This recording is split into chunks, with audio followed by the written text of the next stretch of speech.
Daniel lived with his grandmother Helen in a small, modest home tucked away in the outskirts of town. The house, though worn by years and weather, exuded a warmth that came not from its walls, but from the love that filled it.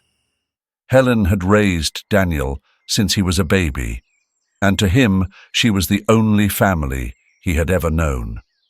Whenever he asked about his parents, she would simply say, "Your mother is watching over you from heaven, and your father, well, he left us long ago." There was always a shadow that passed over her eyes whenever she spoke those words, but Daniel had learned not to press further. He didn't need more answers. He had her, and that was enough. Despite their meager means, Helen ensured that their little home was the best place for Daniel. Every evening, they would sit together by the window, listening to the sounds of the city fade into the night. She would hum old songs, and sometimes, when the mood was just right, she would pull out the old guitar from the closet and sing softly. Daniel would watch her, captivated as if each note she sang was weaving a protective cocoon around them. Then the storm hit. It started with Helen's sudden coughs, which quickly escalated into something much more serious. One evening, as Daniel returned home from school, he found her collapsed on the kitchen floor. Panic seized him as he ran to her side, his heart pounding in his chest. She was rushed to the hospital, where the doctors spoke in terms he couldn't understand, their faces grave. Words like surgery and emergency floated around him like dark clouds, heavy and foreboding. They had no money for the operation. In a matter of hours, his world had been turned upside down. Helen was all he had, and now she was lying in a hospital bed, her once lively eyes closed, her breaths shallow. When the social worker came to take him to the orphanage, he felt a numbness wash over him.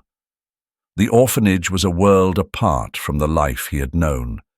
Its walls were tall and cold, its hallways long and silent.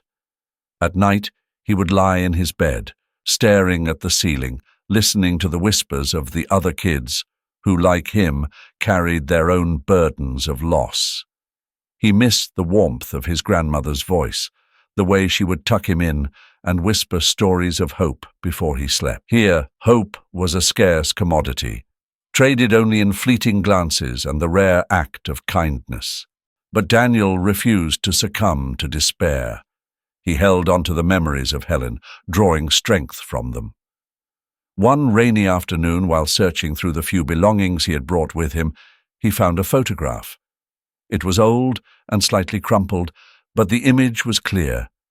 Helen, standing on a small stage, a microphone in hand, her eyes alight with passion and joy. He stared at it for a long time, his heart swelling with a mix of emotions. He had forgotten this part of her, the part that had once been a singer. Suddenly, he remembered the songs she used to sing, the evenings spent in their small living room with music filling the air. It struck him then. Singing was not just a memory, it was a lifeline. Daniel realized that the voice he had inherited from her was not just a gift, it was a tool, perhaps the only one he had left to change their fate. He decided at that moment that he would sing. He would find a way to use his voice to raise the money needed for her surgery. The idea filled him with a newfound determination, a spark of hope in the darkness. He began to formulate a plan. He would escape the orphanage each night and find a place to perform.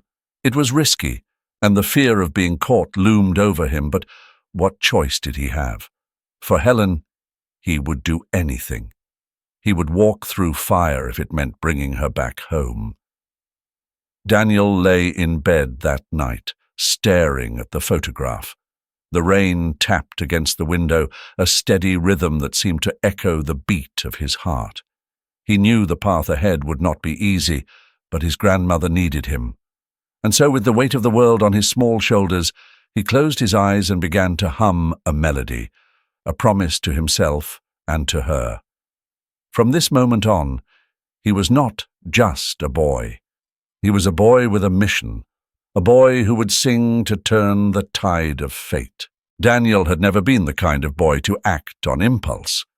But as he sat on his narrow bed in the orphanage, staring at the photograph of Helen, something shifted within him. He needed to act. Desperation, he had learned, had a way of turning ordinary thoughts into bold plans.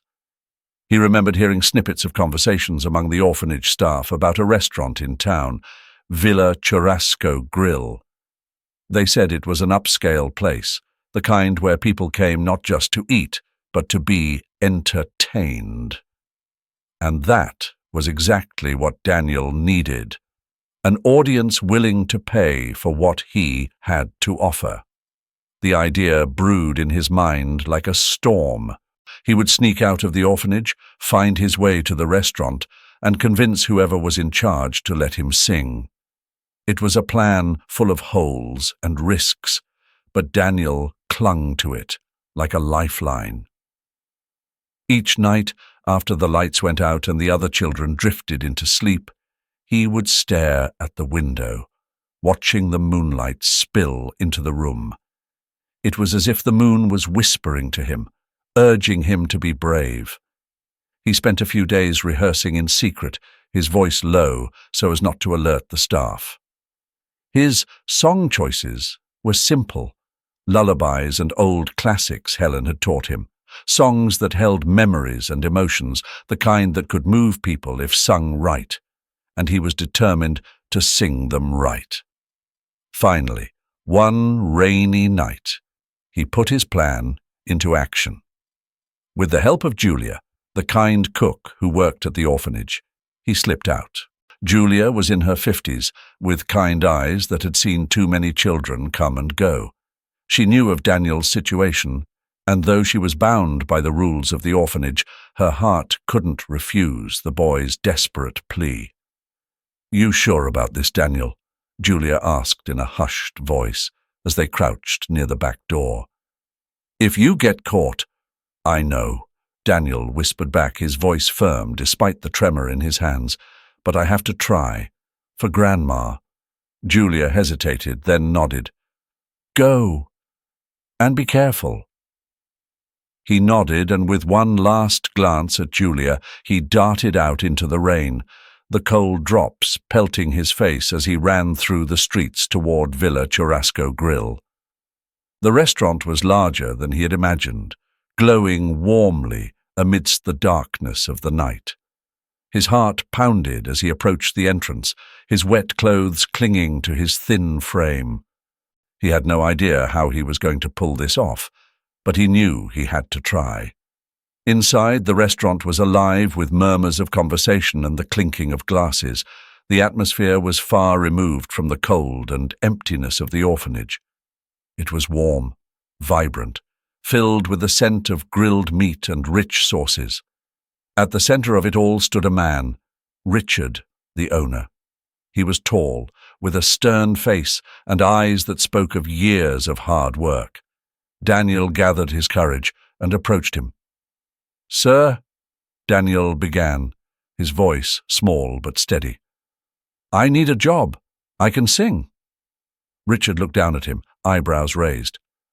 "You're just a kid," he said bluntly. "This is no place for children." "Please," Daniel insisted, his eyes pleading. "I can sing. I need to earn money for my grandmother's surgery. Just give me one chance." There was a moment of silence as Richard studied him, his expression unreadable. Then, with a sigh, he gestured toward the small stage at the corner of the room. "All right," he said. "One song. If you're good, we'll talk." Daniel's heart raced as he stepped onto the stage. The room fell silent, the clatter of cutlery and murmur of voices fading away. He closed his eyes, remembering the nights with Helen, the warmth of her voice guiding him. And then he began to sing. His voice started soft and trembling, but as he found his footing, it grew stronger, more confident. He sang one of the songs Helen used to hum, his voice carrying the weight of all his fears and hopes. When he finished, the room was so quiet he could hear his own heartbeat. For a moment, he feared he had failed. Then, The sound of applause filled the air. It started slowly, hesitantly, but grew into a wave of claps and cheers. Richard stood by the counter, his expression softened, his eyes fixed on the boy who had just poured his soul into every note. "All right, kid," Richard said, his voice gruff, but not unkind. "You've got yourself a job, but on 2 conditions. Keep up with your schoolwork, and no one can know about this. Understood?" Daniel nodded vigorously, relief washing over him. "Yes, sir. Thank you." From that night on, with Julia's help, Daniel would sneak out of the orphanage and perform at Villa Churrasco Grill. Each song was a step toward his goal, a chance to save Helen. It was a fragile arrangement, one built on secrets and risks, but it was his only hope. And for now, that was enough. Day by day, Daniel was just another face among the children at the orphanage, participated in the daily chores, attended school, and played in the dusty yard with the other boys. But even as he tried to blend in, a shadow lingered in his eyes, a secret he held close to his chest. Every morning he returned to the orphanage with the first light of dawn, his body exhausted, but his spirit filled with a renewed sense of purpose. He would slip back into bed just before the morning bell rang, his clothes still smelling faintly of the restaurant's rich aromas. "Where do you go at night?" a boy once asked him, curiosity gleaming in his eyes. Daniel forced a smile and shrugged. "Nowhere special," he replied casually, hoping the boy wouldn't press further. Julia was his only confidant in this covert operation. She had been the first person to see the determination in his eyes, the desperation of a boy fighting against the tide of a world too cruel for someone his age. She admired his courage and, perhaps against her better judgment, decided to help him. Each evening after dinner, Julia would give Daniel a subtle nod, a silent signal that the coast was clear. Then, as the children were sent to their rooms, she would sneak to the kitchen and unlock the back door, leaving it ajar just wide enough for Daniel to slip through. "You know, you can't keep this up forever," she whispered one night as he prepared to leave, her voice edged with concern. "I know," Daniel replied, pulling his jacket tighter around his small frame. "But I don't have a choice. I need to do this for Grandma." Julia sighed, watching as he disappeared into the night. Her heart ached for him. He was just a child, but he carried the weight of an adult's burden on his slender shoulders. She couldn't help but wonder how long he could sustain this life of secrecy and deception. Meanwhile, at Villa Churrasco Grill, Daniel's performances were becoming the talk of the town. Word spread about the young boy with the hauntingly beautiful voice, the one who sang with such emotion that it brought grown men to tears. And it was on one of those nights, as Daniel sang an old, soulful ballad, that Monica entered the restaurant. She was a striking woman, dressed in elegant simplicity, her eyes sharp and observant. She carried an air of sadness with her, a melancholy that seemed to deepen as she listened to Daniel sing. The moment he opened his mouth, something inside her stirred. It was as if the melody wrapped around her heart and squeezed it. She felt a rush of emotions she couldn't quite place. It wasn't just his voice that captivated her, but something about him, the way he moved, the way he closed his eyes when he sang, as if he were somewhere else entirely. It reminded her of someone she had once known, someone she had loved deeply. "Who is that boy?" she asked Richard, who was standing nearby, his arms crossed as he watched the performance. Richard glanced at her, his face unreadable. "Just a kid trying to make a living," he replied curtly. "Why? You know him?" Monica shook her head slowly, her eyes never leaving Daniel. "No, but there's something familiar about him." After the performance, she sat in her seat, grappling with the flood of memories that Daniel had somehow unlocked. The resemblance was uncanny, the way he carried himself, the subtle expressions. It was like seeing a ghost. She left the restaurant that night with more questions than answers, her mind unable to shake the feeling that this boy was connected to a past she had tried to leave behind. Daniel, on the other hand, noticed the woman in the audience who watched him with an intensity that made him uneasy. He couldn't explain why, but something about her gaze felt personal. As he packed up to leave, he found himself glancing back at where she had sat, but she was already gone. The look in her eyes haunted him as he walked back to the orphanage that night. The next day, the thought of the woman lingered at the back of his mind. Who was she? Why had she looked at him that way? There was an unsettling mix of curiosity and dread bubbling within him. He knew better than to ask questions, especially questions that might lead him down a path he wasn't ready to walk. But the seed of curiosity had been planted, and as much as he tried to ignore it, it began to grow. Little did he know, this woman, Monica, was about to become the key to unlocking the secrets of his past. A past that Helen had kept hidden, a past that would change everything he thought he knew about himself and the world around him. Chapter 4. The Secret Revealed. The evening was winding down at Villa Churrasco Grill, the buzz of conversations dying away as the patrons began to leave, satisfied and touched by another night of Daniel's hauntingly beautiful performance. In the corner, Monica sat, watching as the boy gathered his things preparing to leave. Her heart pounded with a mixture of dread and anticipation. She had to speak to him, and had to know who he really was. As he made his way toward the back exit, she stood up and approached him, her steps hesitant but resolute. "Daniel!" she called out, her voice soft yet urgent. He turned, surprised to see her standing there.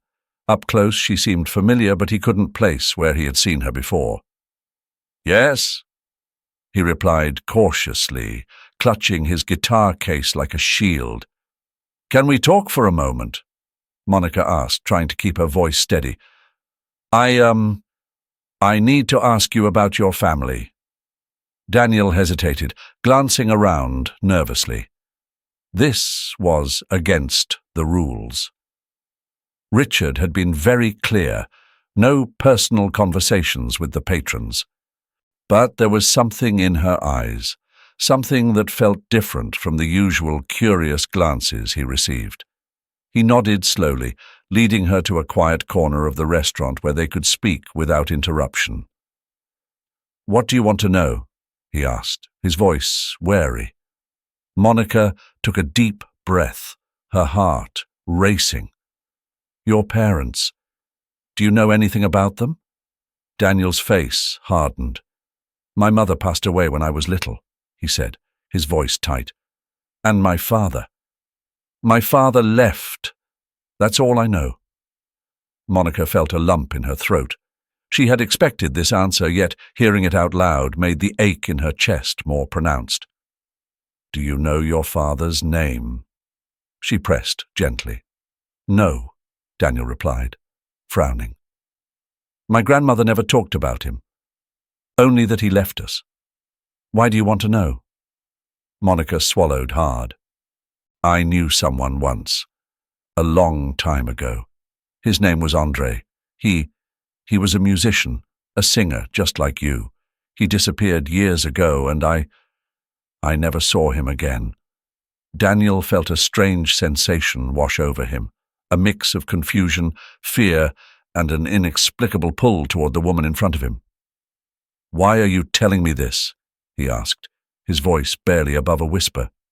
"Because—" Monica's voice cracked and she had to pause to gather herself.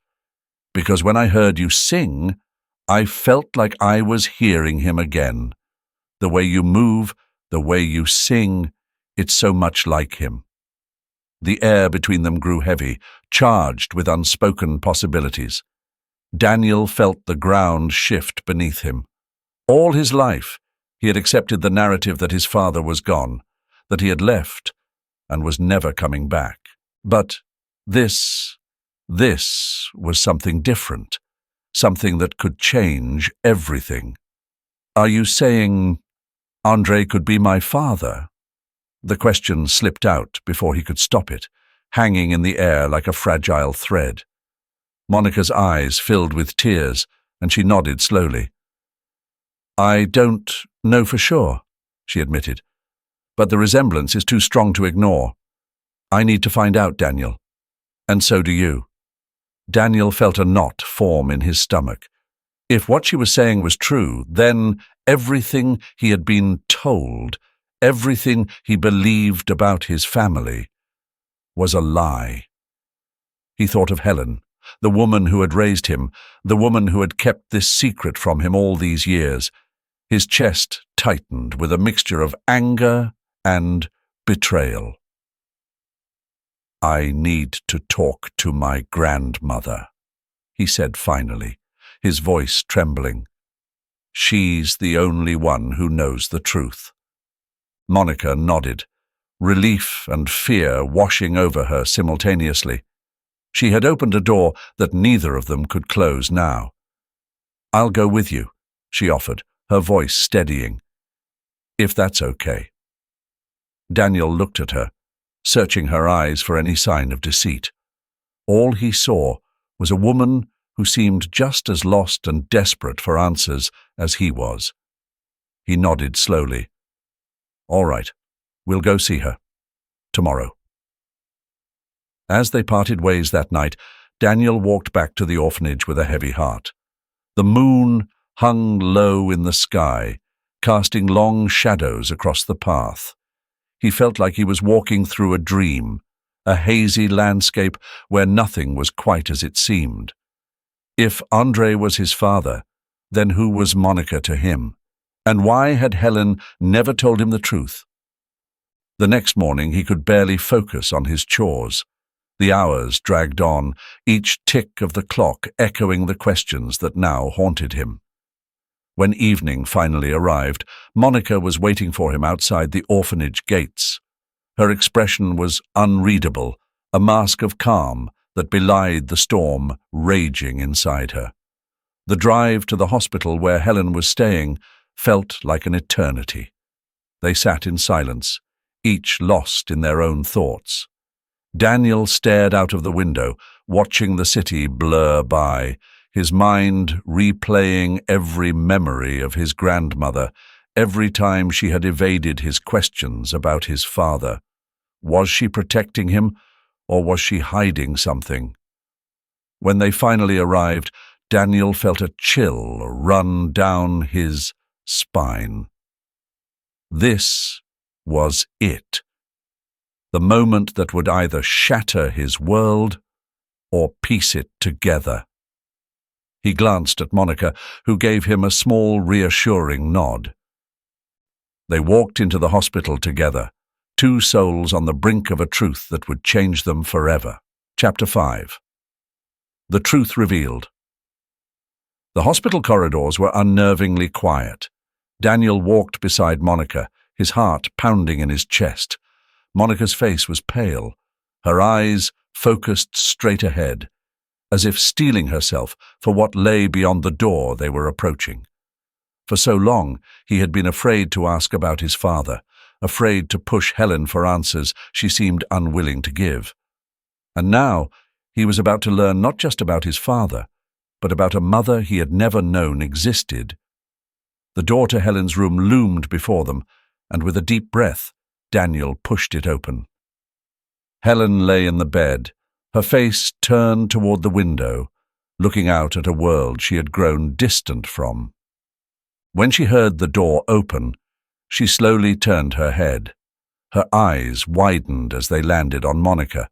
For a moment, the room seemed to hold its breath. "Monica," Helen whispered, her voice frail and trembling. It was a name that carried the secret of the past she had buried. Monica stood frozen in the doorway, tears glistening in her eyes. "Helen," she managed to say, her voice cracking. "It's been a long time." Daniel looked from Monica to Helen, confusion and fear clouding his mind. You know each other? He asked, his voice barely a whisper. Helen's gaze shifted to Daniel, and her eyes softened with a mixture of sorrow and love. Yes, my dear, she said, her voice trembling. We know each other. Nay, Monica took a tentative step forward. Helen, he deserves to know the truth. He deserves to know everything. A heavy silence settled over the room. Daniel felt his heart tighten, his hands cold and clammy. What truth? He demanded, his voice rising in panic. What's going on? Helen closed her eyes, taking a shaky breath. When she opened them again, they were filled with tears. Daniel, she began, her voice breaking. Andre was your father, and Monica is your mother. The words struck Daniel like a physical blow.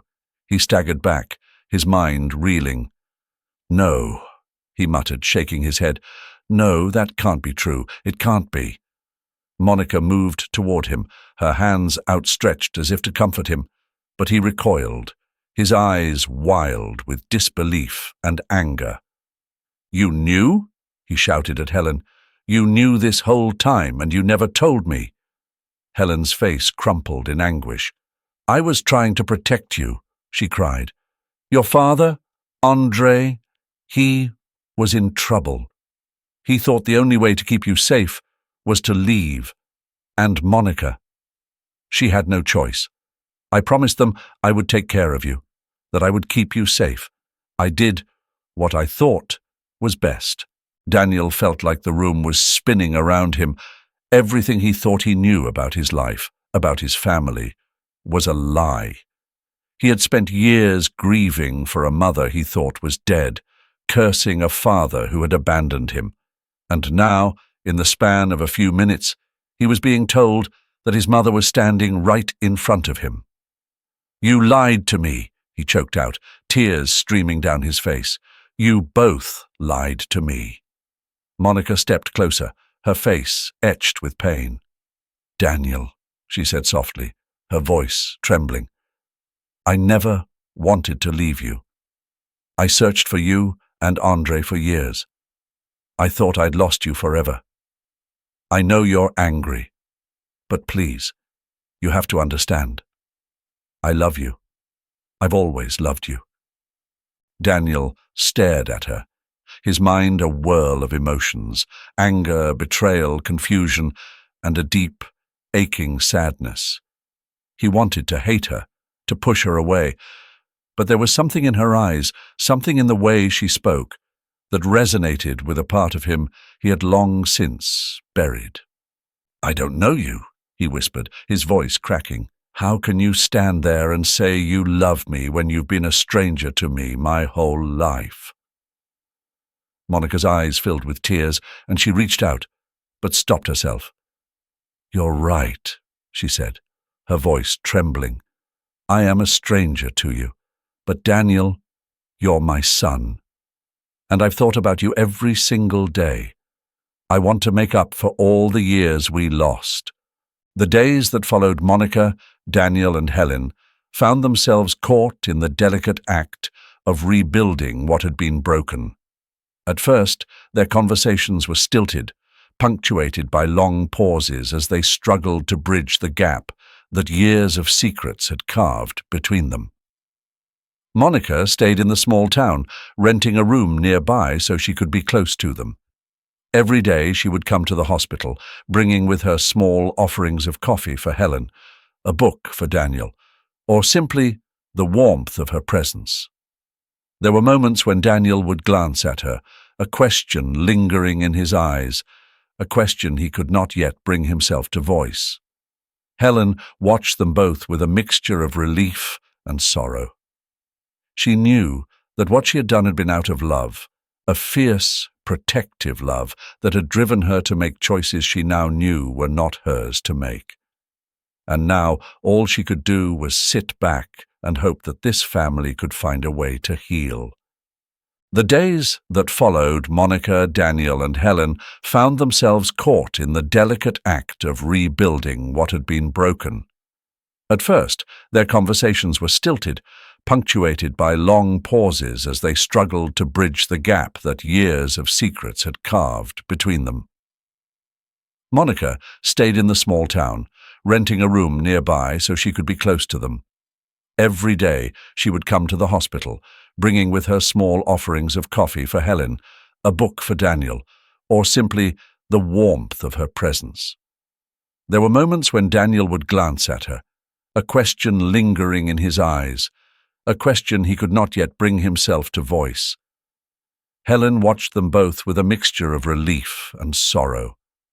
She knew that what she had done had been out of love, a fierce, protective love that had driven her to make choices she now knew were not hers to make. And now all she could do was sit back and hope that this family could find a way to heal. "Daniel," Monica said one afternoon, her voice soft but steady as they sat by Helen's bedside. "I know it's going to take time. I don't expect everything to be okay overnight. But I want you to know I'm here. I'm not going anywhere this time." He looked at her, his gaze steady but cautious. "I want to believe that," he replied slowly. "I really do. But it's hard to just flip a switch and feel something that I've never had the chance to feel before." Monica nodded, her eyes welling up. "I understand," she said quietly. "But maybe we can start small, just getting to know each other, one day at a time?" He hesitated, the weight of years pressing on his shoulders. And then he nodded. "Yeah," he murmured. "One day at a time." With her financial means, Monica took on the responsibility of arranging Helen's surgery. For the first time in his life, he felt a kind of relief, knowing that Helen would receive the care she needed, knowing that the burden was no longer his alone to bear. The day of the surgery approached quickly. Daniel sat by Helen's bed the night before, his hands wrapped around hers.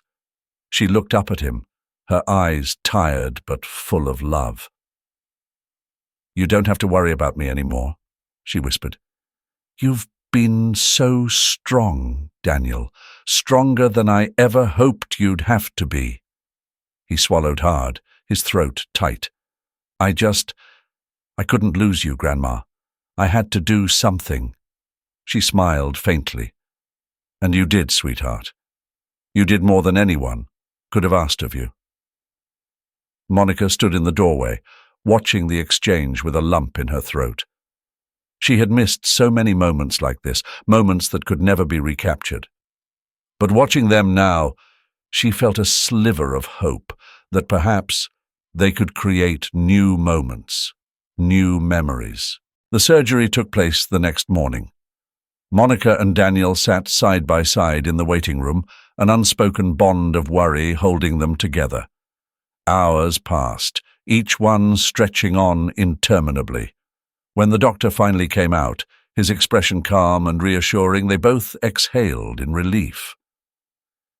"The surgery went well," he informed them. "Helen will need time to recover, but she's going to be fine." Daniel felt a weight lift off his chest, his eyes closing as he let out a shaky breath. Monica squeezed his hand, her own eyes brimming with tears of relief. In the days that followed, Daniel returned to the Villa Churrasco grill. But this time, as he stepped onto the stage, he was not the same boy who had sung out of sheer desperation. He was not singing to escape, to earn money, to grasp at a shred of hope in a world that felt like it was closing in on him. With Helen's surgery behind them, life began to shift into a new rhythm. Monica now found herself stepping into the role of a mother. She was there for Daniel, making breakfast together, helping him with his schoolwork, talking about his dreams. "Daniel," she said one morning as they sat at the kitchen table, sunlight streaming through the window. "Have you thought about what you want to do now? With your music, I mean." Daniel, a thoughtful expression on his face. "I still want to sing," he admitted. But I also want to go back to school properly. Maybe learn more about music, like how to write songs, how to play instruments." Monica's heart swelled with pride. He had grown so much in these past few months. She said with a smile, "We'll find a way for you to do both."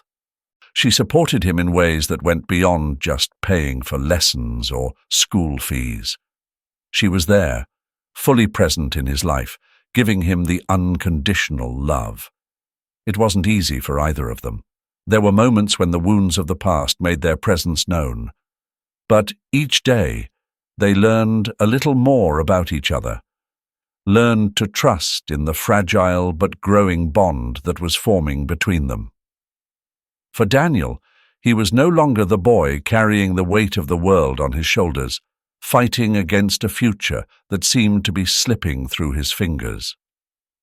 He moved into Monica's house with Helen, where the three of them began to build a semblance of normalcy. He would feel the warmth of their presence around him, Monica's soft footsteps down the hall, Helen's gentle snoring in the next room, and he knew he was not alone.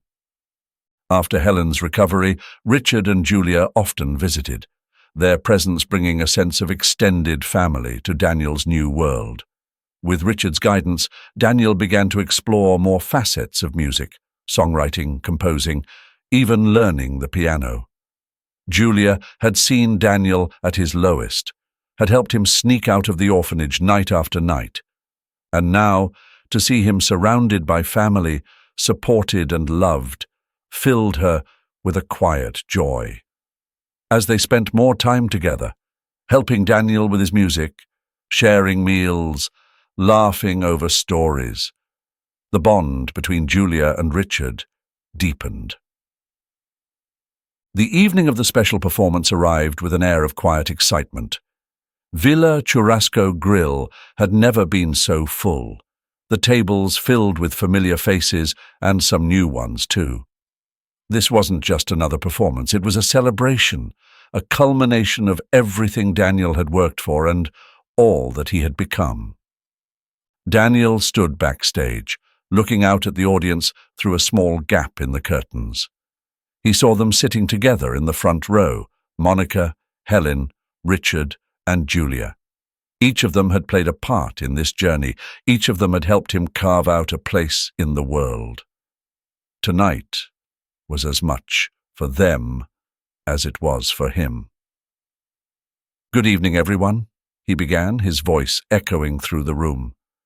"Tonight isn't just about music. It's about gratitude. It's about the people who stood by me when I had nothing else to hold on to."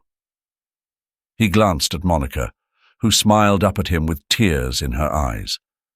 "My mother," he continued, his voice catching slightly on the word, "who fought to find me when all seemed lost. My grandmother who raised me with love and taught me the value of perseverance. Richard, who gave me a stage when I needed one the most. And Julia, who believed in me even when the odds were stacked against us." He glanced at Monica again, and then at the rest of his family. "Forgiveness isn't easy," he said softly, his voice cracking just a bit. "It takes time, it takes patience, but it's the only way to truly move forward. We can't change the past, but we can choose to build a future together." The room was utterly silent. This was more than a performance. When the final note hung in the air, there was a moment of stillness before the room erupted into applause. Daniel opened his eyes. Monica was crying, her hands clasped together, her eyes never leaving him. Richard and Julia were standing, their faces shining with pride. After the performance, people came up to him, offering words of praise, but it was the faces of his family that he sought in the crowd. "You did good, kid," Richard said, clapping him on the shoulder. Monica hugged him tightly, her voice choked with emotion. "I'm so proud of you, Daniel." Daniel stood by the window that evening, looking out at the stars. Life had a way of taking unexpected turns, but it also had a way of bringing you exactly where you needed to be. He had found his place, not just on the stage, but in the hearts of those who loved him. And as he looked at the sky, he knew that no matter what the future held, he would face it with the strength and love of the family that stood by his side. In the days that followed, they began to talk about the future. There were plans to be made: school, music, life. Thank you for taking the time to read Daniel's heartwarming story. If there's one thing this story reminds us of, it's the power of love, patience, and forgiveness. No matter how many hardships you've been through, or how challenging the road ahead may be, the love and unity of family can always help us overcome it all. If you find this story inspiring, please share it with your loved ones and friends. Remember, we are never alone in our journey of life. There are always people who love and support us. Don't forget to like and subscribe so you don't miss out on the next meaningful stories. Let's spread the message of love and hope together. Thank you for being with me for the past 10 years, and I look forward to the next wonderful journey with you. See you in the next video.